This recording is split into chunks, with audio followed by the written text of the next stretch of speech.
Hello, আসসালামু আলাইকুম।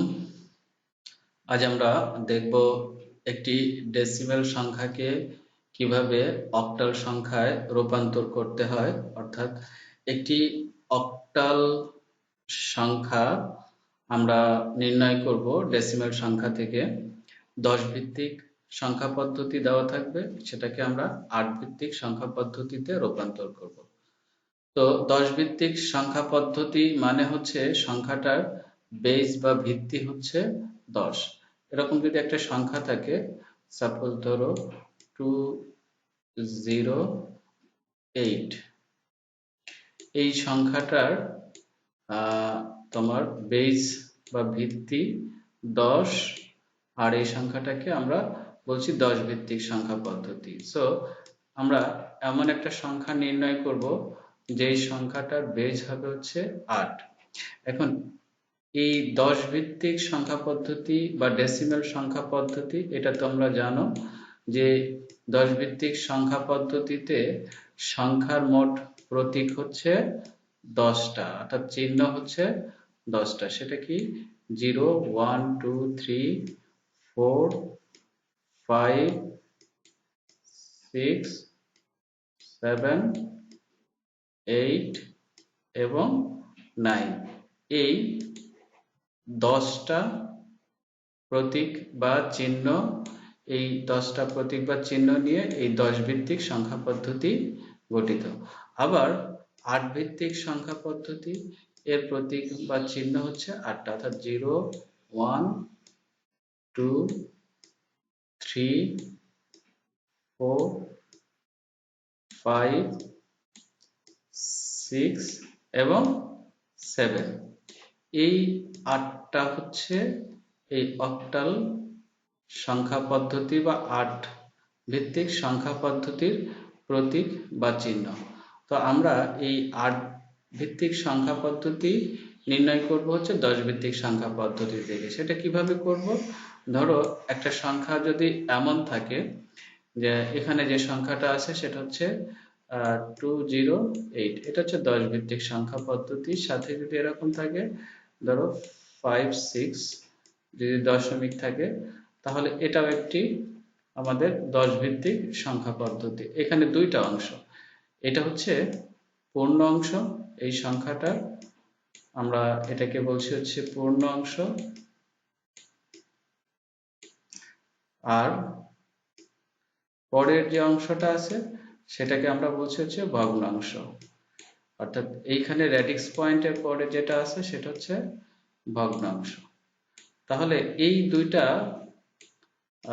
যে অংশ, এই দুইটা অংশকে আমরা দুই ভাবে ডেসিমেল থেকে আমরা অক্টালে প্রকাশ করতে পারবো।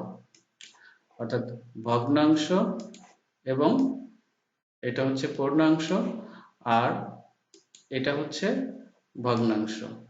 এই দুইটা অংশকে আমরা দুই ভাবে, অর্থাৎ এক সংখ্যা পদ্ধতি ডেসিমেল সংখ্যা পদ্ধতি থেকে অক্টাল সংখ্যা পদ্ধতিতে আমরা এটাকে রূপান্তর করব।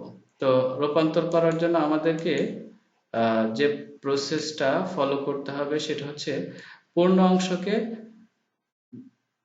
দশমিক 10 ভিত্তিক যে সংখ্যা পদ্ধতি আছে সেই 10 ভিত্তিক সংখ্যা পদ্ধতির পূর্ণ অংশকে ভাগ করব আমরা।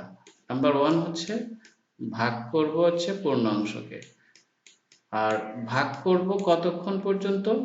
যতক্ষণ পর্যন্ত আমাদের ভাগ ফল শূন্য না হয়, ঠিক ততক্ষণ পর্যন্ত ধারাবাহিকভাবে আমরা ভাগ করব।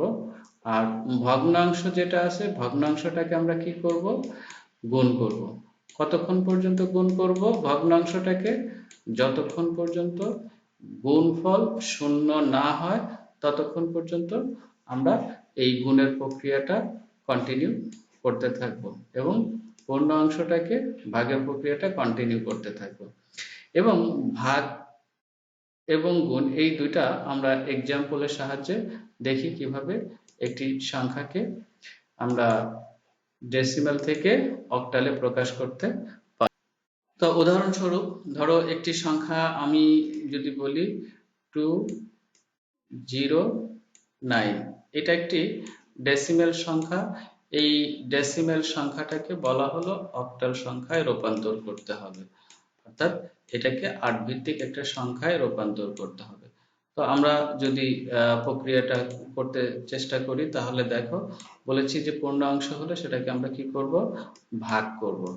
তাহলে আমরা যদি ভাগ করতে থাকি, কত দিয়ে ভাগ করতে হবে আমাদেরকে, এটা অক্টালের যে বেসটা আছে, আমরা অক্টালের এই বেসটা দিয়ে এটাকে আমরা কন্টিনিউ ভাগ করব।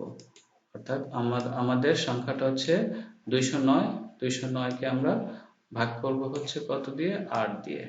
তাহলে ফার্স্ট যদি আমরা 8 দিয়ে এটাকে ভাগ করি, আমরা যদি ভাগটা দেখি এখানে 8 দিয়ে 209 কে আমরা ভাগ করব, তাহলে ভাগ করলে আমাদের ভাগফলটা পাবো হচ্ছে কত। প্রথমে আমরা যদি 2 বার দিয়ে দেই 16, বিয়োগ করলে 4, 9, আর 6 বার যাবে 48। তাহলে আমাদের ভাগশেষ থাকবে কত, 1। অর্থাৎ আমাদের ভাগফলটা হচ্ছে 26 এবং ভাগশেষটা কত, 1। আমরা আবারও এই 26 কে 8 দ্বারা ভাগ করব। যদি ভাগ করি তাহলে এখানে আমরা দেখব 3 24, অর্থাৎ 3। এবং আমাদের এখানে 24, 3 24, আমাদের এখানে আছে হচ্ছে 26। তাহলে 26 থেকে আমরা বাদ দিচ্ছি হচ্ছে 24, কত থাকে 26, যেহেতু 3 বার যায় তাহলে নিশ্চয়ই আমাদের 2 থাকে। অর্থাৎ এখানে আমাদের ভাগশেষ যেটা সেটা থাকবে হচ্ছে 2। আবার আমরা যদি এটাকে ভাগ করি, তাহলে এখন খেয়াল করে দেখো আমাদের যে এখানে ভাগফল যেটা ছিল 3, অর্থাৎ এখন এটা হচ্ছে ভাজ্য আর এটা হচ্ছে ভাজক। তাহলে এই ভাজকটা অবশ্যই ছোট হয়ে গেছে, দ্যাটস ওয়াই আমাদের এখন ভাগফল এটা যেটা আসবে সেটা হচ্ছে এখানে 0, আর এই ভাগশেষ যেটা সেটা হয়ে যাবে 3, এখানে চলে আসবে। অর্থাৎ এই ভাগশেষটা, এই 3টা ভাগশেষ হয়ে যাবে। একটু দেখো বোঝার চেষ্টা যদি আমরা করি, এখানে কিভাবে যে 8 দ্বারা আমরা ভাগ করতে চাচ্ছি কাকে, 3টাকে। তার মানে 3 যেহেতু ভাগ করা যায় না, তাহলে ফার্স্ট আমরা জানি যে 0 দিয়ে দিতে হয়। তাহলে 0 দিলে আমাদের এখানে 0, আর এখানে কত 3 আসছে, যেটা এটা হচ্ছে ভাগশেষ আর এটা হচ্ছে ভাগফল, অর্থাৎ এইটা। আর আমরা সংখ্যাটাকে যখন নির্ণয় করব, অর্থাৎ ডেসিমাল সংখ্যা যখন অক্টালে রূপান্তর করব, তখন এই ভাগ প্রক্রিয়া সম্পন্ন করে যখন আমাদের ভাগফলটা 0 হয়ে যাবে, তখন আমরা এই নিচ থেকে উপরের দিকে, অর্থাৎ এটা হচ্ছে এমএসবি, মোস্ট সিগনিফিক্যান্ট বিট, এইটা থেকে আমরা এলএসবি, এই ভ্যালুটা আমরা নিলেই আমাদের কি হয়ে যাবে, ডেসিমালটা অক্টালে প্রকাশ হয়ে যাবে। অর্থাৎ এইখানে আমাদের সংখ্যাটা ছিল হচ্ছে 209, যেটা ছিল আমাদের ডেসিমাল সংখ্যা। এই ডেসিমাল সংখ্যাটা আমাদের অক্টালে কনভার্ট হয়ে গেল কত, 321। এটা আমাদের অক্টাল ভ্যালু আমরা পেয়ে গেলাম। অর্থাৎ আমাদের একটি ডেসিমাল সংখ্যাকে অক্টাল সংখ্যায় ঠিক এইভাবে ভাগ প্রক্রিয়ায় পর্যায়ক্রমে করে আমরা ভাগফলটা পেতে পারি। এবার আসো আমরা যদি দেখে ফেলি যে একটি ভগ্নাংশ সংখ্যাকে কিভাবে তোমার ভগ্নাংশ ডেসিমাল সংখ্যাকে অক্টাল সংখ্যায় রূপান্তর করা যায়। একটি সংখ্যা আমরা লিখি, দশমিক যুক্ত ডেসিমাল সংখ্যা, যে সংখ্যাটা হতে পারে হচ্ছে 105। এই সংখ্যাটা হচ্ছে আমাদের ডেসিমেলের সংখ্যা, দশমিক সংখ্যা, রেডিক্স পয়েন্ট যুক্ত সংখ্যা। সংখ্যাটাকে আমরা কি করব, অক্টালে কনভার্ট করব। তাহলে আমি শুরুতেই বলেছি যে দশমিক যুক্ত সংখ্যা, ডেসিমেল সংখ্যাকে অক্টালে কনভার্ট করতে গেলে অক্টালের যে বেজ আছে সেই বেজ দ্বারা আমাদেরকে কি করতে হবে, পর্যায়ক্রমে গুণ করতে হবে। তো আমরা ফার্স্ট সংখ্যাটা যদি লিখি 105 এবং এটাকে যদি 8, অর্থাৎ অক্টালের বেজ দ্বারা আমরা যদি গুণ করি, তাহলে আমাদের গুণফলটা হচ্ছে 0, 5 × 8 = 40, 8। আমাদের এইখানে দশমিক, আমাদের এখানে কোনো সংখ্যা ক্যারি হয়নি অর্থাৎ হাতে থাকেনি, সুতরাং এই পাশে 0। সংখ্যাটাকে আমরা যদি আরো একবার 8 দ্বারা গুণ করি তাহলে 0, 4 8 32, 8 8 64, 64 আর হচ্ছে 3 67। আমাদের এখানে 7, হাতে এবার আছে হচ্ছে কত, ক্যারি আছে হচ্ছে এবার 6, আমরা এখানে 6 লিখলাম। দেন সংখ্যাটাকে আবারও গুণ করব, গুণ করলে আমাদের কত আসছে, 0, 8 2 16, 7 8 56, 57। আমাদের এখানে আসবে হচ্ছে কত, ক্যারি হবে 5।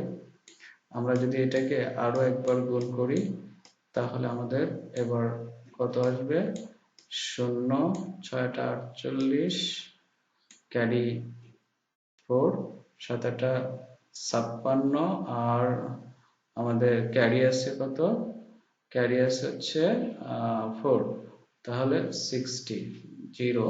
তো এখানে 0 আর আমাদের ক্যারি কত, 6।